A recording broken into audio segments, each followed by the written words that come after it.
Hi, this is OrgoChemSimplfied, and in this problem we're dealing with chirality.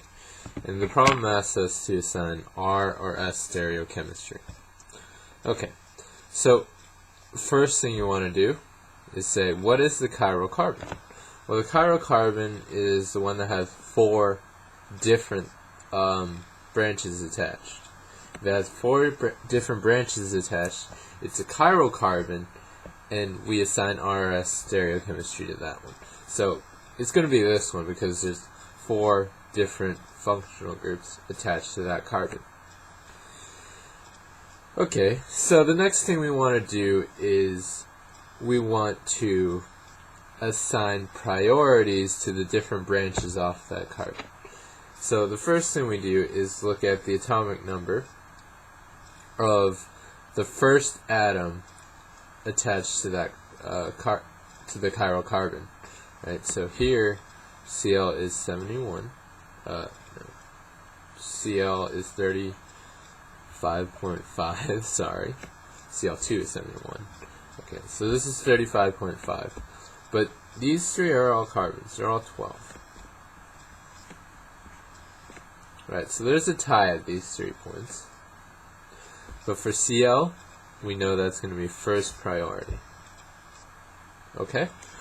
So the next thing you want to do is say, what's attached to each of these carbons? When you have a tie, say, what's attached to each of these carbons? Okay, so at this carbon we have H, H, H. Okay? This carbon we have C, H, H, and at that carbon we have O, O, and C. Now why did I say O, O? Because a double bond to an O, when you have a double bond, you count that as two of the same atom when we're dealing with chirality. This is OOC, HHH, CHH. The next thing you want to do is, first you're going to pick the atom with the highest atomic number from each of the three for each respective carbon. Okay, so this is HHH, right? So this is all 1. So the highest is 1. The highest atomic number is 1.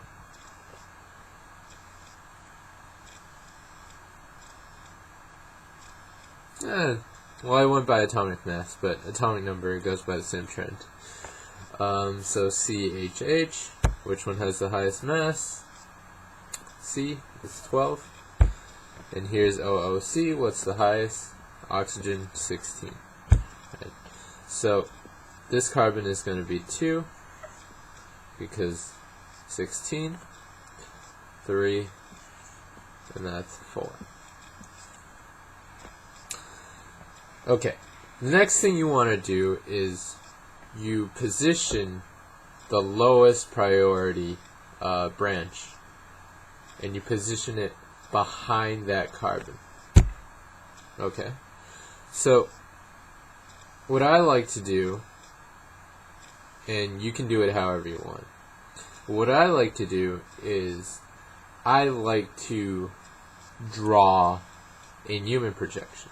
So I am going to look down that bond. Okay?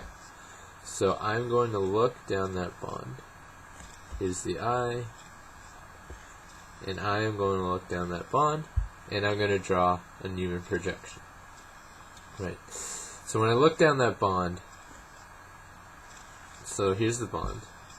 Let's say, okay. So this carbon is going to be behind my Newman projection. So I'm not going to draw it, okay? So we know that Cl is facing down because it's going into the board. And if that Cl is going down, we know these other two are going to show up at 120 degrees.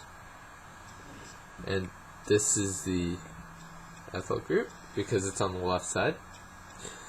And this is the ketone because it's on the right side. And at the bottom, we're going to get our Cl. Right? So, again, let's write out our priorities. We have this is 1, this is 2, this is 3, and 4 is in the back. Okay? So, once you do that, you go from 1 to 2. Right?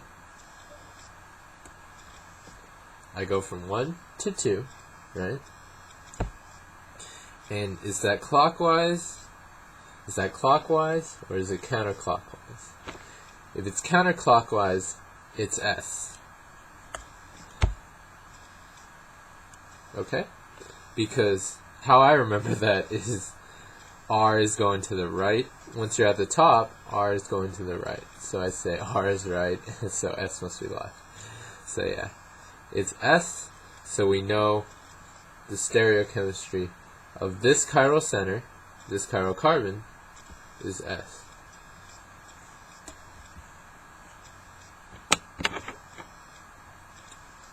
Alright, so that's the procedure. And once you practice, you'll get faster at it.